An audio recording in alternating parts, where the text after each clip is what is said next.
Le chaser yang et le runner yang sont deux âmes de même essence, deux âmes actives, volontaires, mentales, toutes les deux tournées vers l'action et le concret. Mais là où le chaser yang s'accroche à sa réalité, le runner yang, lui, la fuit. Tous deux ont un immense besoin de contrôle. Mais ce contrôle ne s'exprime pas de la même façon. Le chaser yang, lui, va vouloir maîtriser la relation, tout comprendre, tout anticiper. Il va planifier, prévoir, organiser.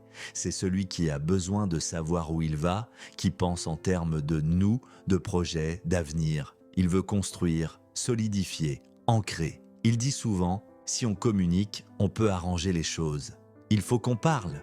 Mais derrière cette volonté de tout contrôler, il y a la peur du vide, la peur de ne plus rien pouvoir faire. Le runner yang, lui, a aussi besoin de contrôle, mais il l'exerce autrement. Il veut contrôler sa liberté.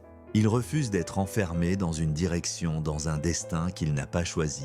Il fuit la pression, les responsabilités, les attentes.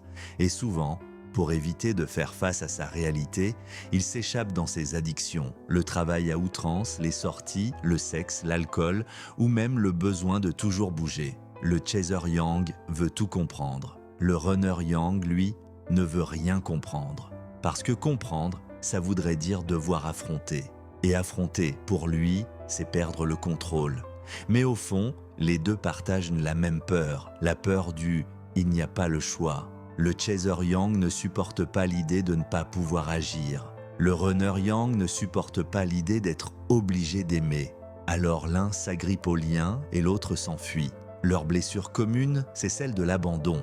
Le chaser yang a souvent eu des parents contrôlants, présents mais étouffants, qui dictaient sa manière de vivre.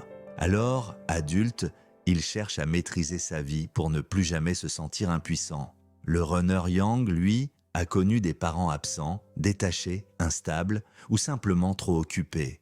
Alors, il a appris à se débrouiller seul. Et aujourd'hui, il fuit tout ce qui pourrait lui rappeler la dépendance affective. Les deux ont besoin d'attention, de reconnaissance et être vus pour ce qu'ils font. Ils aiment être remarqués, applaudis, valorisés. Ils savent entrer dans le moule, réussir socialement, s'adapter aux règles du monde. Mais à l'intérieur, ils se sentent souvent seuls. Le chaser yang, lui, rêve d'une relation stable et solide. Il n'a pas peur de l'engagement, au contraire, il le désire profondément. Il veut bâtir, créer des projets à deux, partager un avenir. C'est celui qui dit « je veux qu'on avance ensemble, je veux qu'on construise quelque chose de vrai ». Mais le runner yang, lui, vit dans l'instant présent. Il n'aime pas prévoir, il préfère ressentir sur le moment. Il dira « pourquoi se prendre la tête ? Vivons au jour le jour », parce qu'il a peur de s'enfermer, de perdre sa liberté. Il croit que l'amour va le piéger, alors il garde la porte ouverte, toujours. Et pourtant, malgré leurs différences, le chaser yang et le runner yang partagent de la même énergie de fond, celle du feu, de la volonté, de la puissance intérieure. Tous deux cherchent à donner ce qu'ils n'ont jamais reçu, de la sécurité, de l'écoute, du soutien. Le chaser yang veut offrir un foyer stable. Le runner yang veut offrir la joie et la légèreté. Mais tant qu'ils ne guérissent pas leur peur du lâcher-prise, chacun restera enfermé dans son rôle. Le chaser yang apprendra à laisser faire la vie, à ne plus tout contrôler. Et le runner yang apprendra à faire face à sa réalité, à ne plus fuir quand l'amour devient vrai. Parce qu'au fond, ces deux yang ne sont pas opposés. Ils sont les deux bras d'une même énergie.